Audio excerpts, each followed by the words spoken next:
I'm Ilana Razbash, and this is Radio Architecture.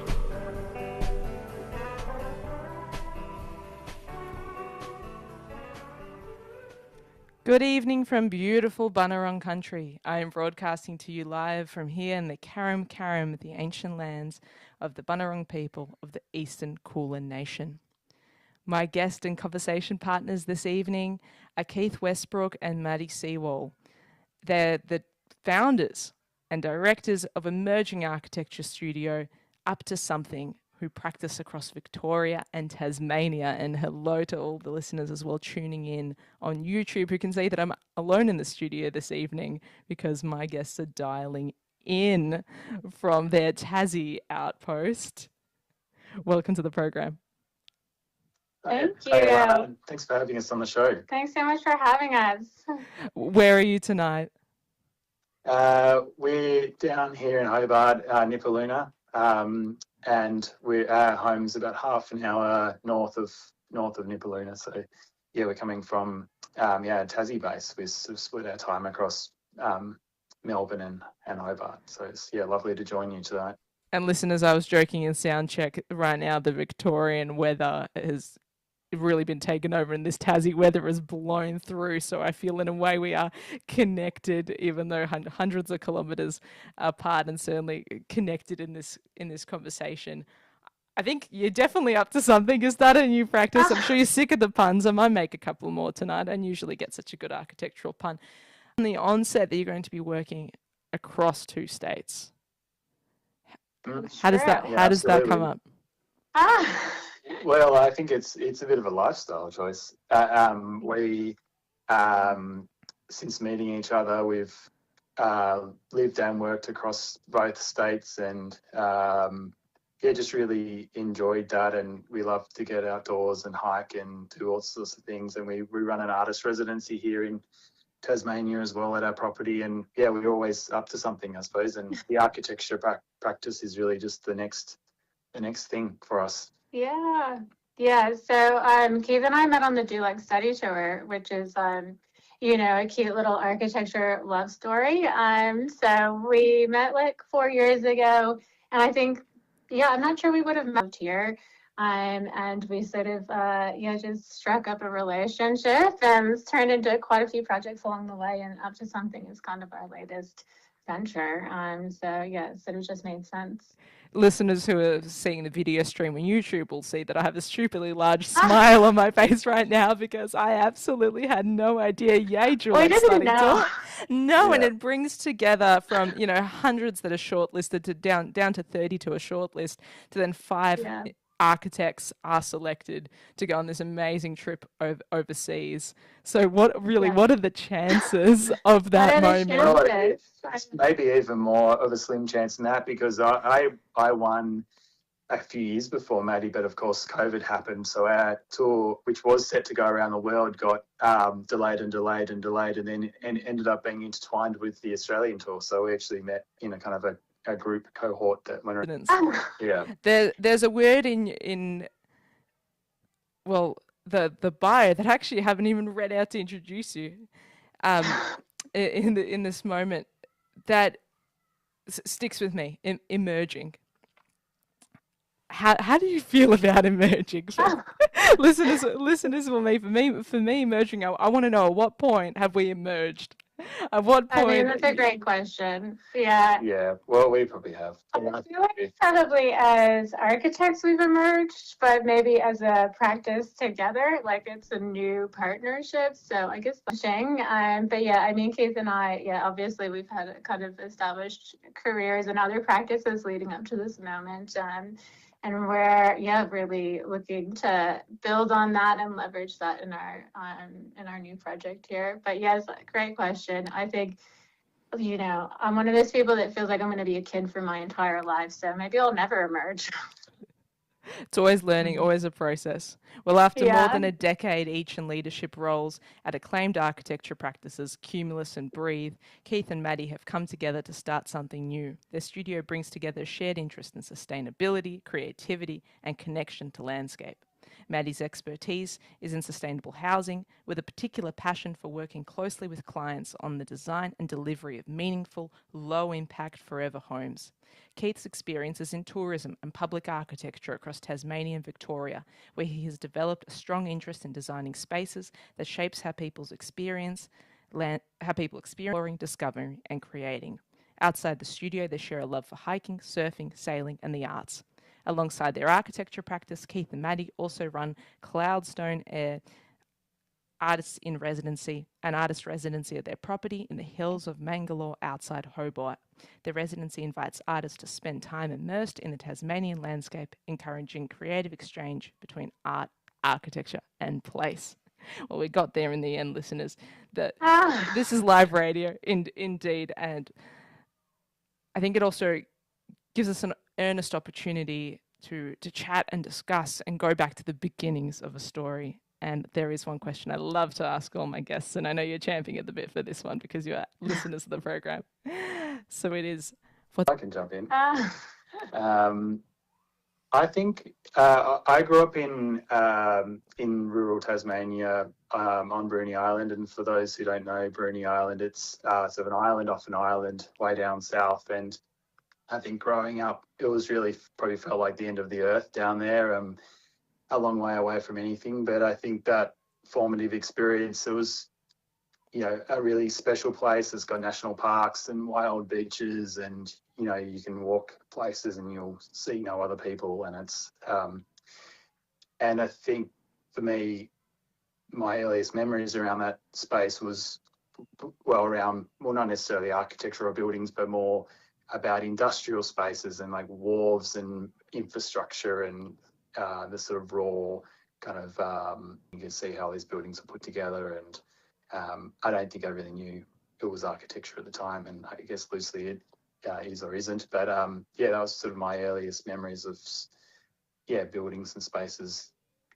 I love that. And I see that come out in Keith's approach all the time, which is so lovely. Like, I think you're such a practically minded person. And when we were talking about projects in architecture, you're always thinking through like how things will actually come together, where materials are coming from. And I think that kind of remote childhood has really instilled in you this sense of preciousness of resources and this appreciation for like repair and making things that work and last. And it's really like, I really see that has informed how you practice, which is really beautiful.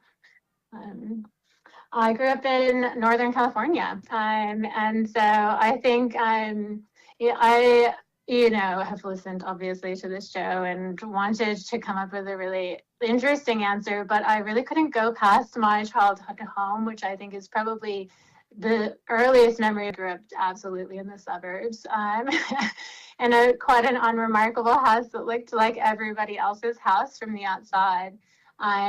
What I do really remember and cherish about it is what my mom brought to the inside of our house, and she was such a collector of antiques, and she was really interested in the mural that she painted in our dining room on the walls. And so there were all these moments where she really made a home out of something that was otherwise quite unremarkable. And my dad was the same in the garden. And I think those little kind of exercises really taught me how much personality and character and love and tactility and texture you can add to a house, even by the way that you live in it and how you make it your own. And I think that is something that has really stuck with me, and that I always like really reflect fondly on. Maddie always tells lovely stories about her mum. She was studying interiors and wanted to become an architect and was making models and doing and things like that. So pre-computers. Wow. Sort of witnessing it early in life. Yeah, I know. We thought the models were dollhouses for us, but it was very exciting nonetheless. I want to pick up on your really beautiful point about this collection of seemingly ordinary things, right? But that ultimately is architecture. If we disassemble all the materials and components of a building, they are very ordinary things that get put together in a remarkable way. It's so true. Yeah, and I think, that's like, I mean, you just reminded me of, I live at Nightingale Village in Melbourne, and I think that one of the things I love so much about that project is it is so simple and austere. The apartments when you move in, there's very like just bare bones. And then to see how all of my neighbors have made them such extraordinarily different worlds has been so interesting.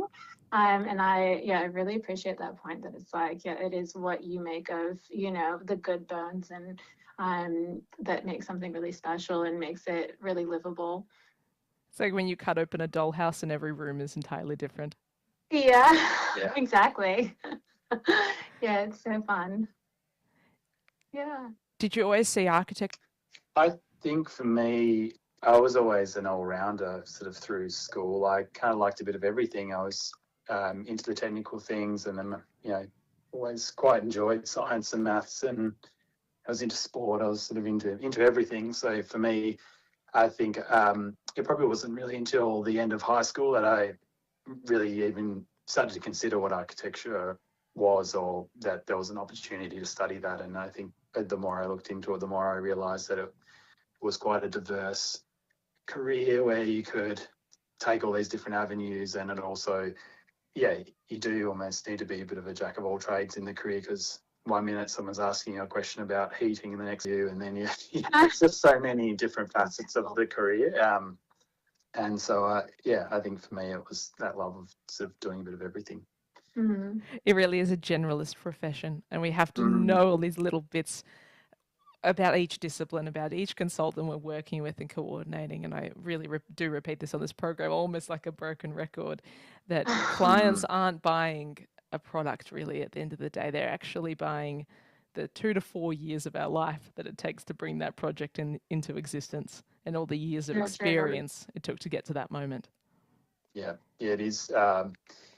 Things do take time, and you're right. It's a.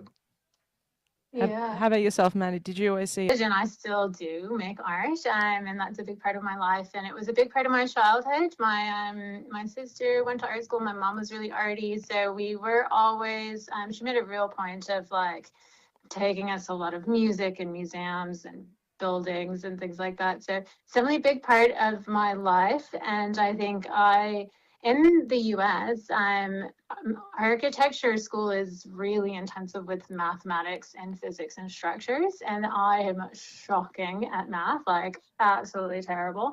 And so even though I was like quite interested in becoming an architect, I was really nervous about it, and I was like not sure I was up for it.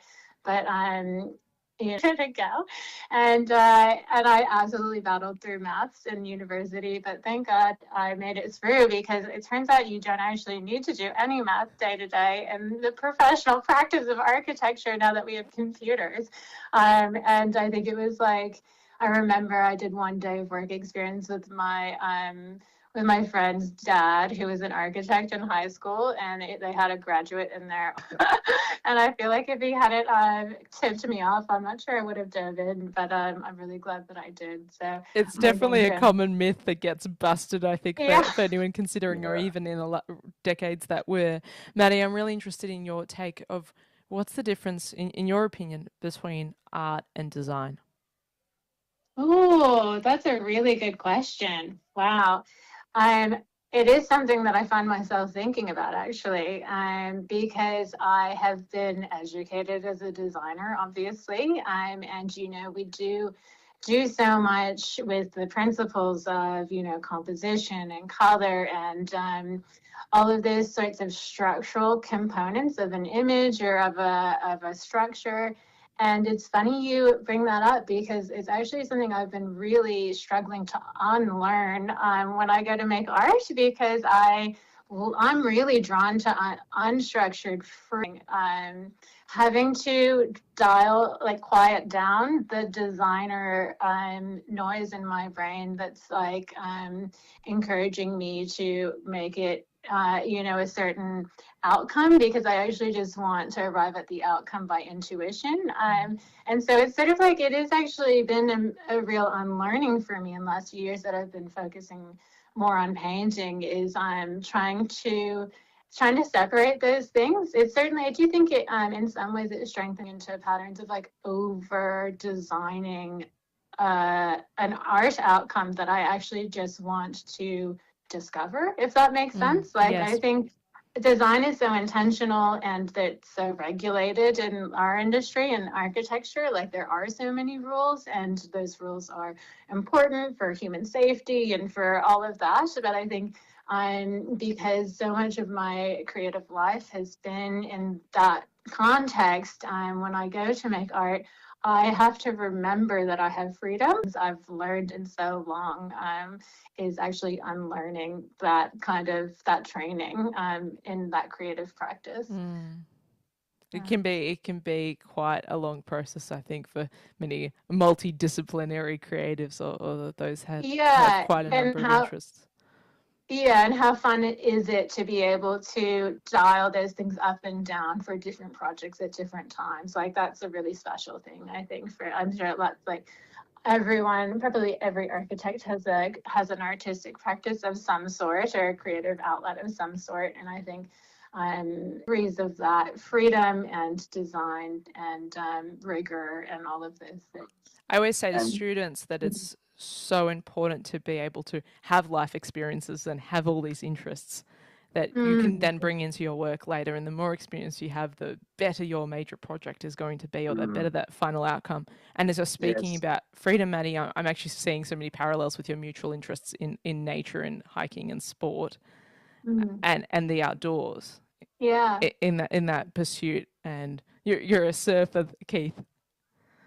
Yeah, well, I think you're right. It's all, I mean, I think that's where the good ideas happen, when you kind of bring together all, create inspiration. And I think for us, I guess extending on the conversation about creative practice, running the artist residency here and seeing other people's creative processes. And I think that's really interesting for us, and sort of an interesting thing to sit alongside of the way we're working as architects as well, to see other creative professionals, to how they go about doing things as well. I think it's really worth also describing this property and this space and how you create an environment for artists to thrive and be successful in this residency.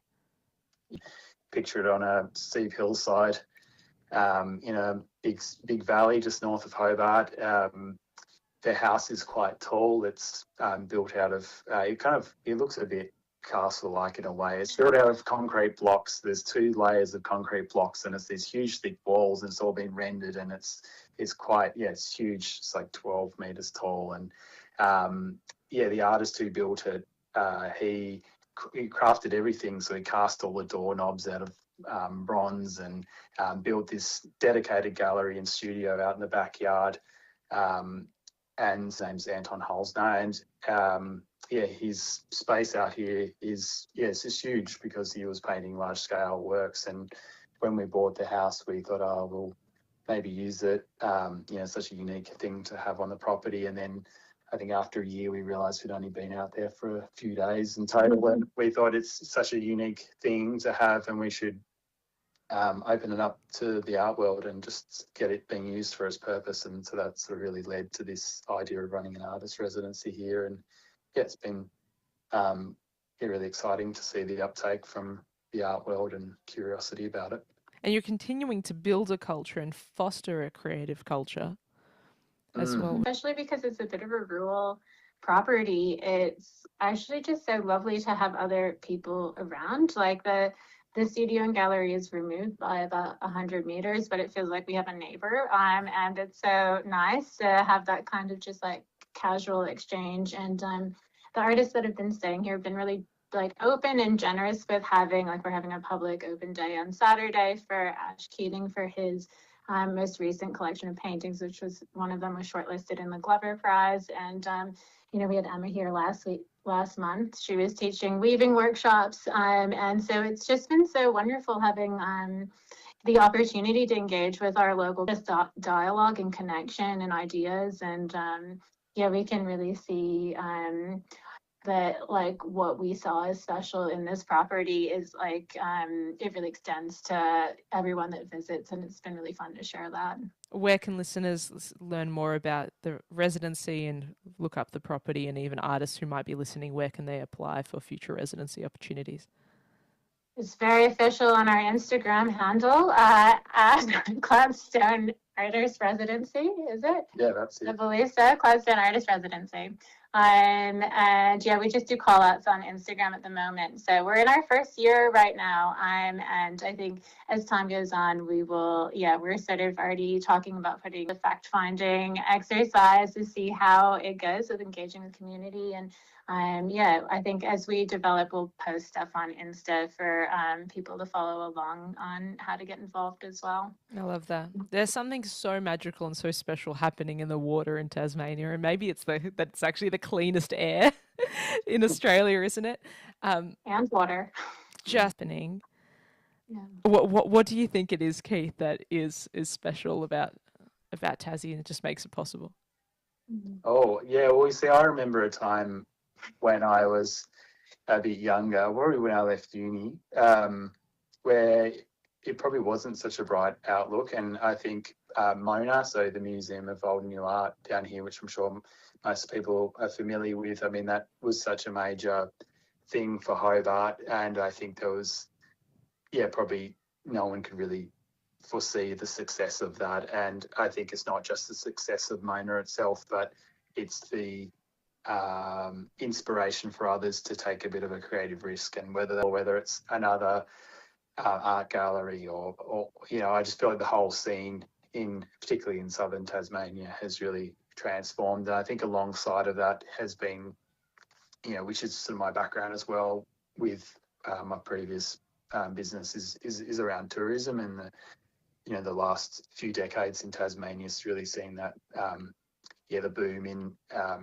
tourism, and that's been around sort of the visitor facilities in the national parks, or private businesses like wineries and distilleries in Tasmania making the most of all the fresh air and clean water down here. So it's I think there's just a real positivity about that. There's a real the place. momentum. I think Yeah. people are really proud of the place here. And I always know that design is playing such a pivotal role in in driving this change and driving this opportunity, particularly architecture. None of these successful places could have existed without great architecture, great design, great architects behind that team. Fender Katsalidis, working with David Walsh. Yes, amazing patron, amazing visionary. But they're in all these projects. They're great architects involved. You look around and all great things, and it's really lovely seeing your peers within the place doing great work. And I think that comes about because maybe it does come back to Mona, is that if you take that risk, creating a bit of an architectural statement there, it sits alongside your brand, it elevates your brand, and it can accentuate and really play on the special qualities of a place that are there. And so I think people are seeing the benefit of that as part of their brand, which I think is exciting. Do we think the bravery is only the Mona effect?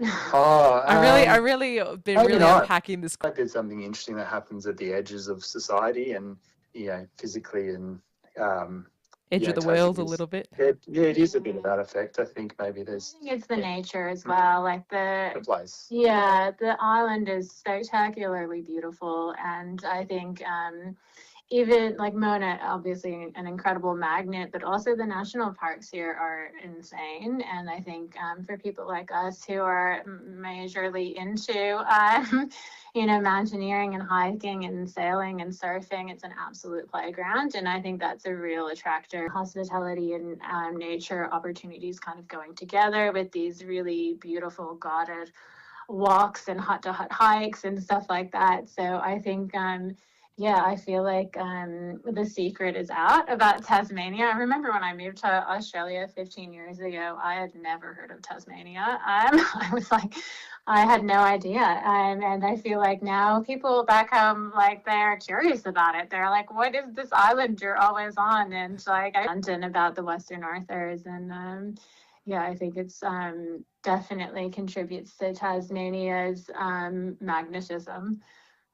I think it's perhaps their mindset shift also comes from the fact that Tasmania is so hardcore.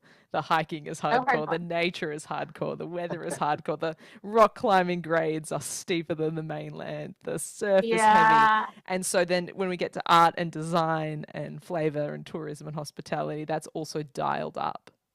Yeah. It's interesting, by the way, everything that comes here has kind of got extra shipping costs, and budgets that tend to be a bit leaner down here, and so it actually, I think, has forced like a creativity, sort of doing more with the resources you have and getting creative with the generic material that you can find here, because you can't get the kind of the really cool version that you can buy in Victoria, or wherever else it is. But so I think it's sort of sometimes those limitations.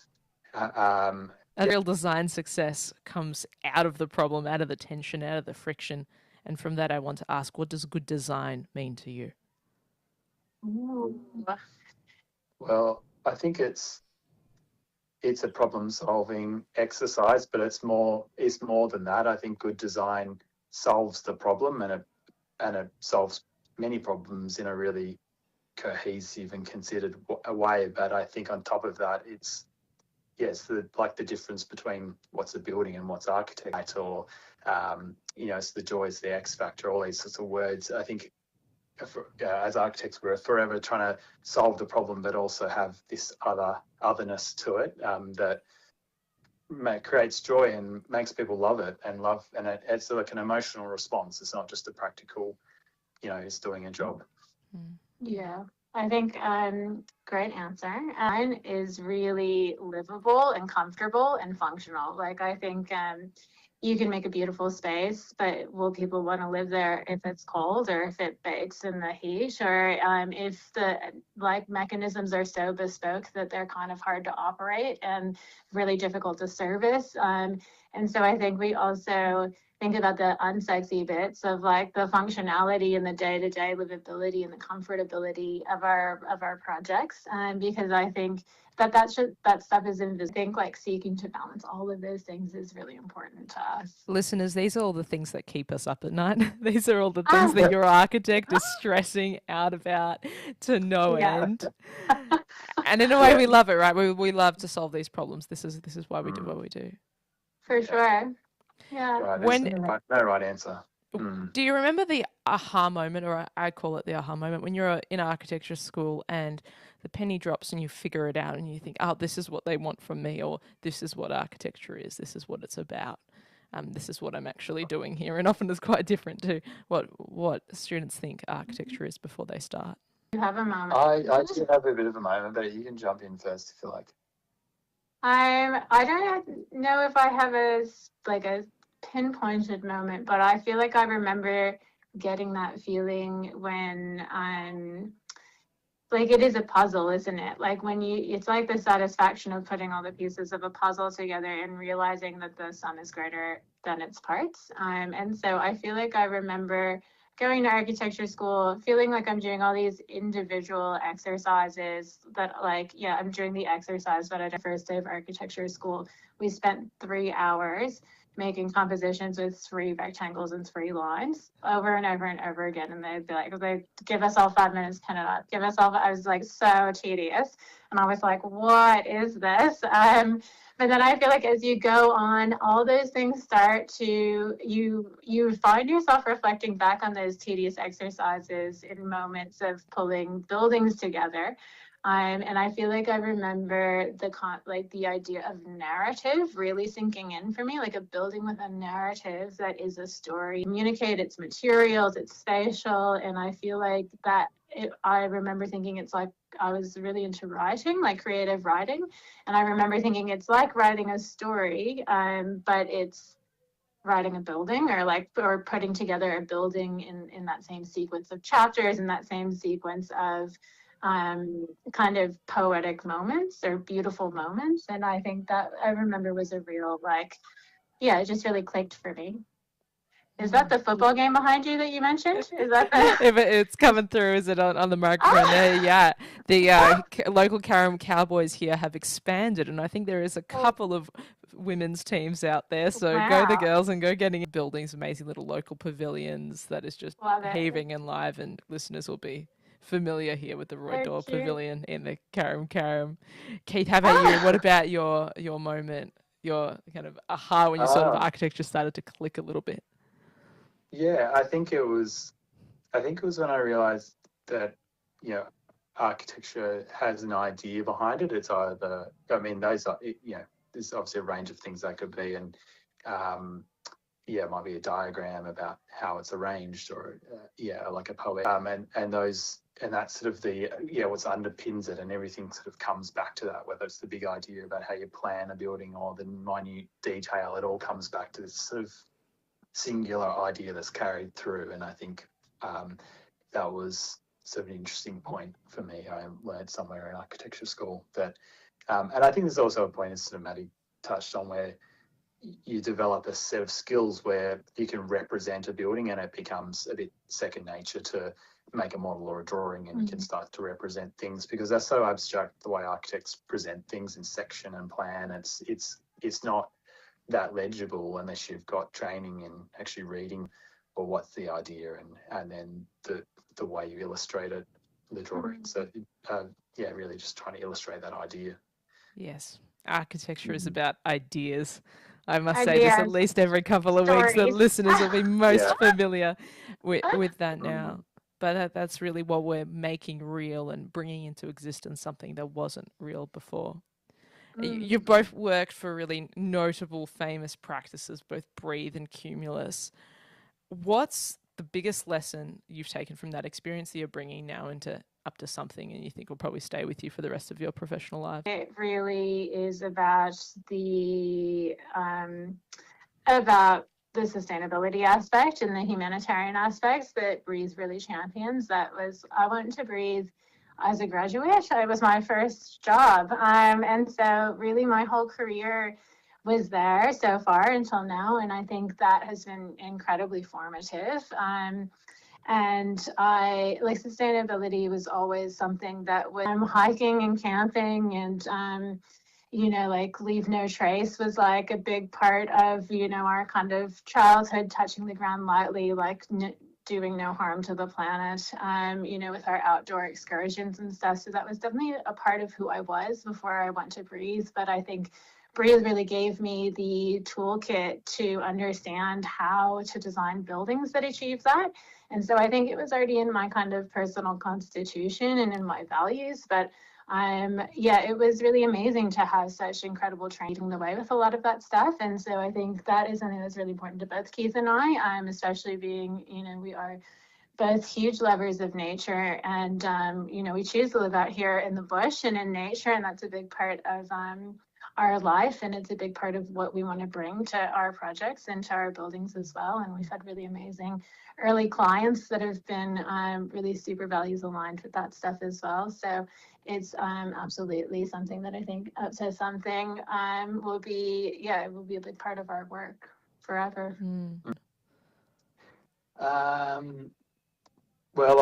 was as director of the business for 10 years, and I think through that, some amazing projects were designed and delivered. And for me, I think it's around the design process is the thing I take away the most. Is there's, most architects practice in a similar way in terms of stages of design services, but I think everyone's got their own little time and energy that goes into that versus the other stages of the project. And so for me, I think it's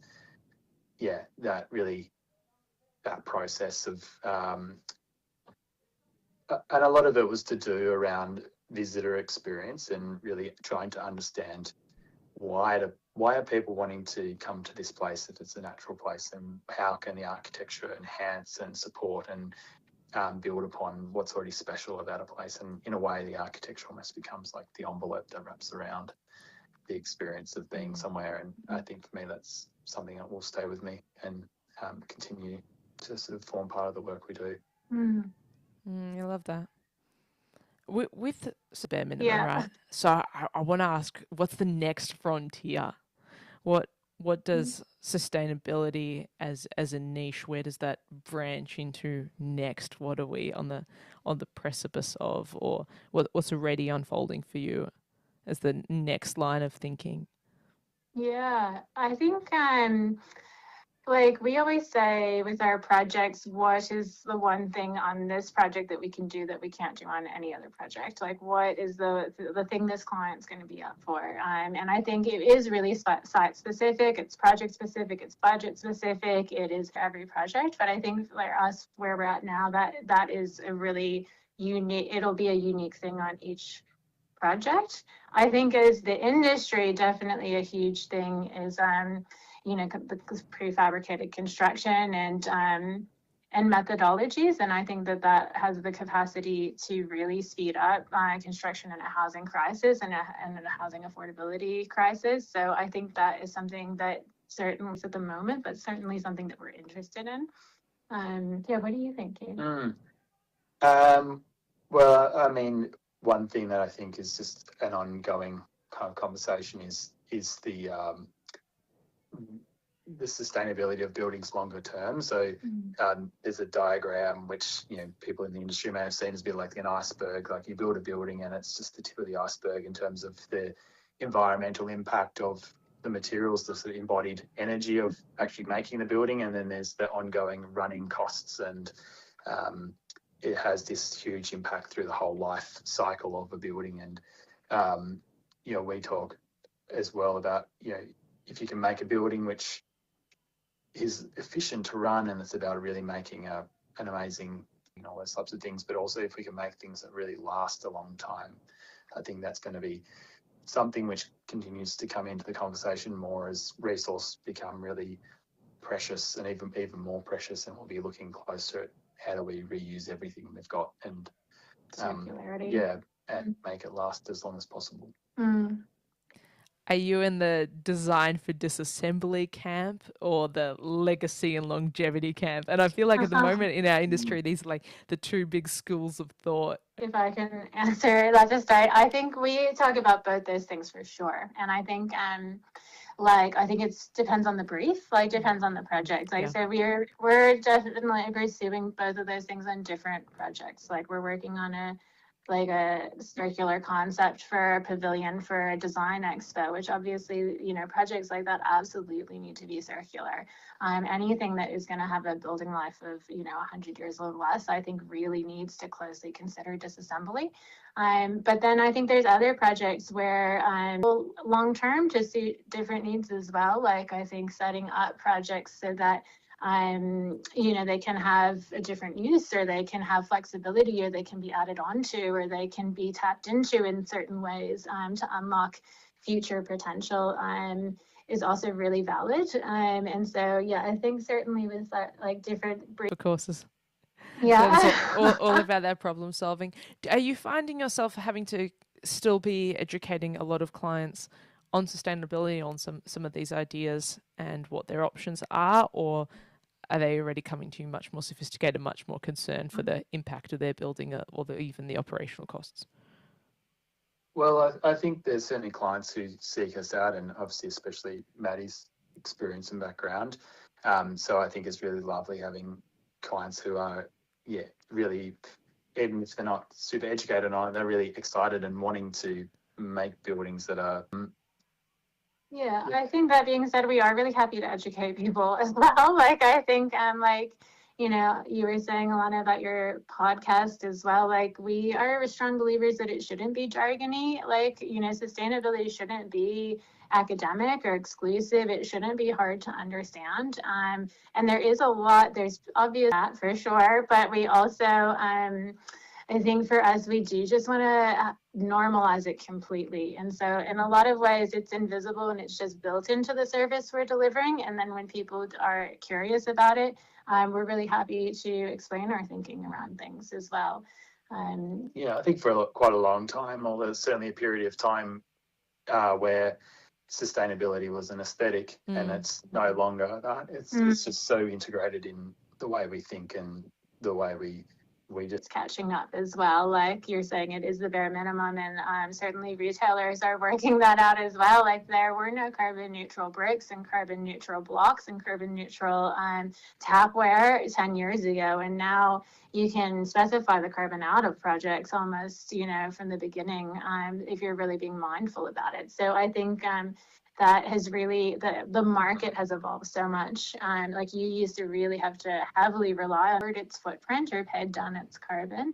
And now it's really possible to do that with brand new materials that are being specified from the market, which is great for volume building. Like I think it's all well and good to specify recycled bricks and recycled floorboards on a house, but I think when you're trying to build at volume, something like the scale of Nightingale Village, getting 200 apartments floored with recycled floorboards is it's a lot of recycled floorboards, and it's almost impossible. It's so great for the industry as a whole, and for the client and for the planet. Or simply the scale of construction that we need to achieve at the moment to address the housing crisis and the quality housing shortage that we're experiencing. For sure. Is it the same in Hobart as we're seeing pressure in other states? A big topic of discussion for a number of years, really. And there are some really great things happening down here with the government and other housing providers as well, producing some really great housing. But yeah, it's just really a drop in the ocean. And that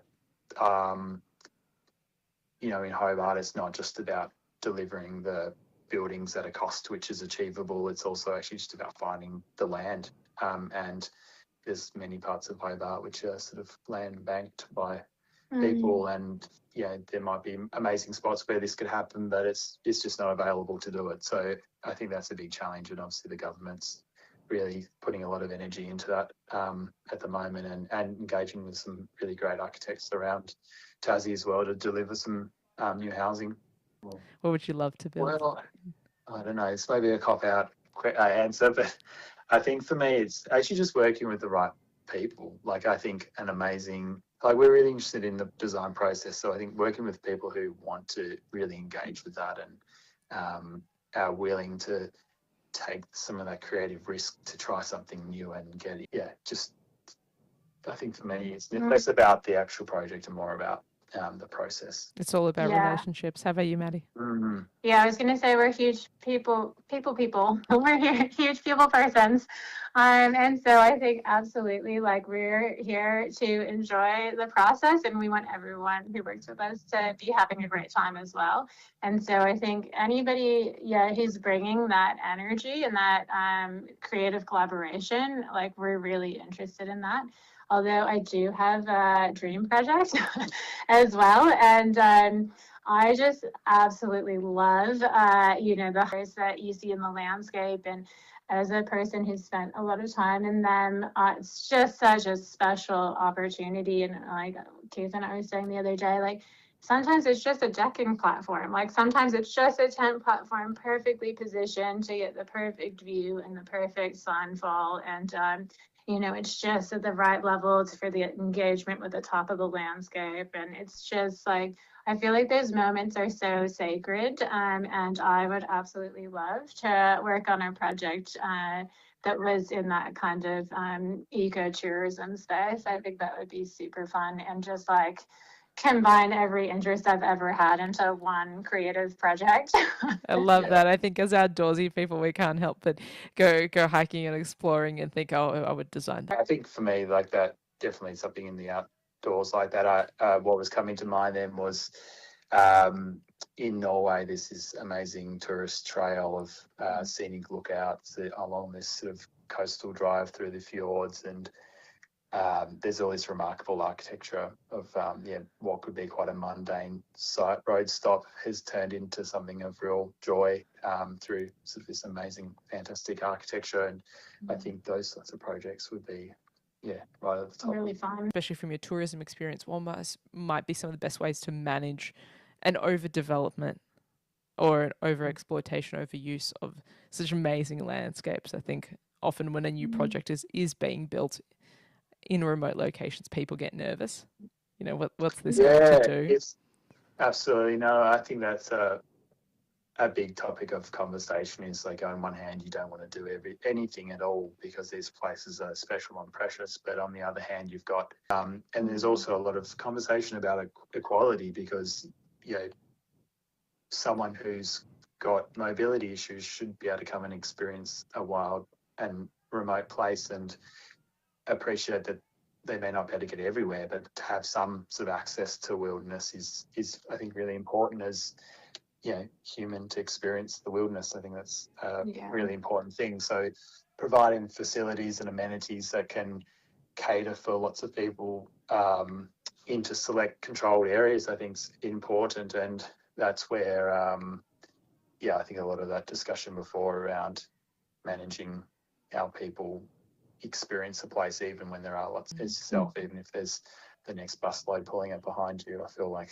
that's, it's important. And it's obviously, a sensitive topic, and we love being out in the wilderness, but also appreciate there has to be a level of amenity there for everyone to experience. And that's what good design can give you too, right? That careful curation that if done well with enough resource allocation in order to really deliver a good project, then it'll help preserve the place.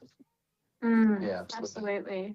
Yeah, I couldn't agree more. I think that was really well said. And I think in a lot of ways, the provision of that infrastructure actually does protect the environment. Tassie does a boardwalk so well, man. Like there's boardwalks through all of the national parks, like covering kilometers and kilometers of trail. And it feels like such a luxury, but they do it to protect the biodiversity of the area. And that's really special. Duckboarding I've heard down, that. Yeah. which is scary to imagine because I've never walked in it at such depths.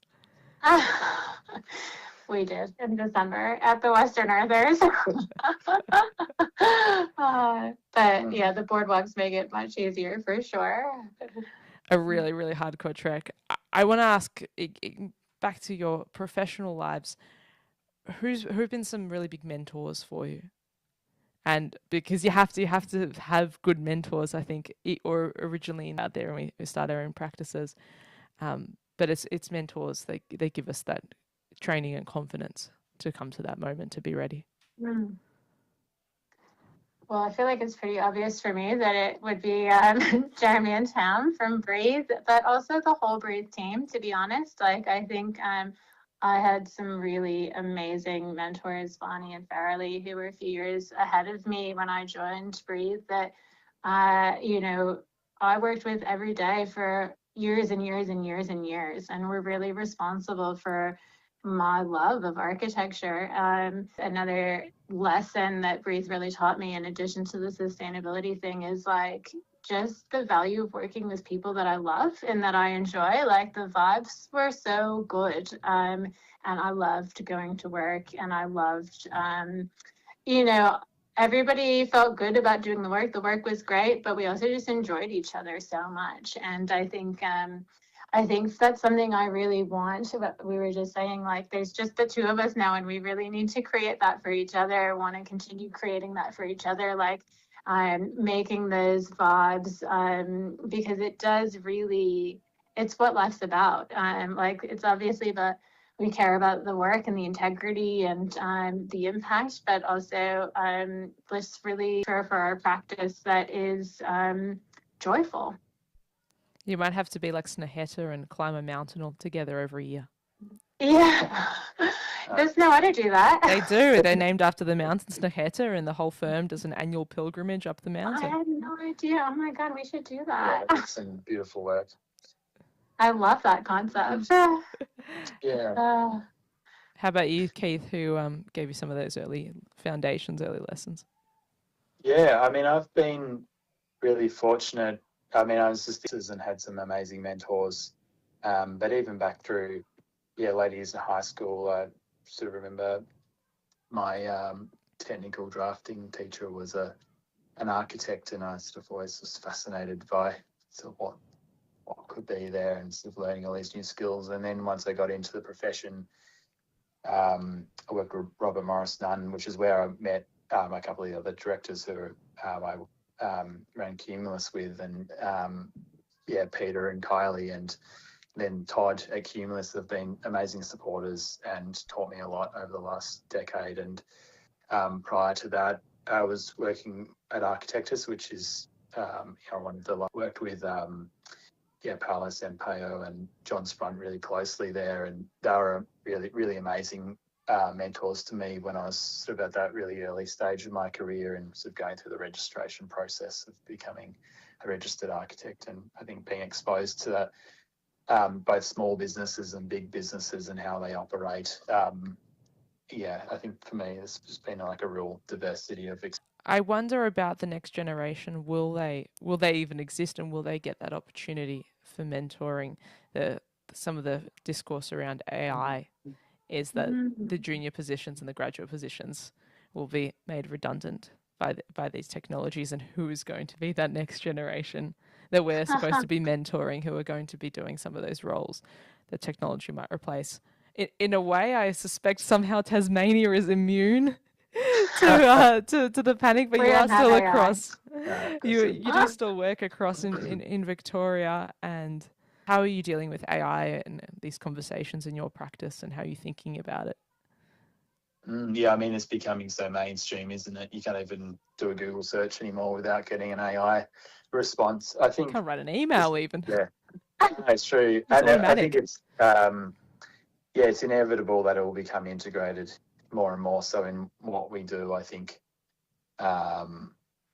there's an element which, I mean, I may be proved wrong, but I feel like it won't replace, and that is the craft of what a human can make and those interpersonal relationships. And probably still going to be swinging a hammer, and someone's going to have a conversation with them about what we're doing, and there's a process to go through from those first infant ideas about let's make a project through to actually completing the project. And I feel like there's going to be a role for the architect in there somewhere.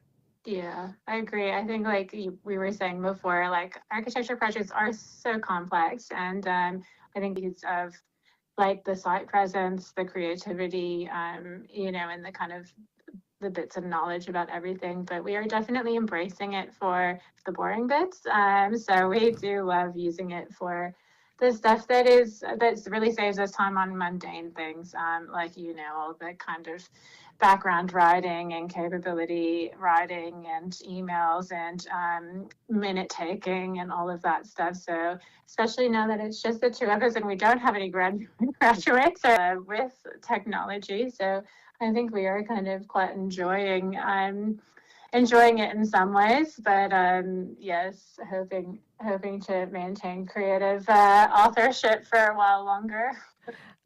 I really hope we're all right, and I do agree with you both. That feeling, that customer relationship, the client experience, the emotion and the design thinking that goes into work, that can't be replaced, even if the robot could potentially optimize a floor plan better than us all.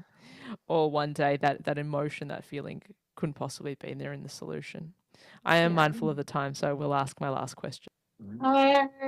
It's maybe cliche, but I feel like the first thing that came to mind is art. Art for me at the moment, and I think art as it intersects with our practice is something that has been really energizing for us. And I think obviously in a world where there is an absolute shitstorm of things happening every day, you just said today, we were talking about the difference between art and architecture, and the purposelessness in some ways of art. And I was like, I think that's hopeful, and it is beautiful, and it is certainly something that, that I'm turning to and that we're turning to, I think, in our practice.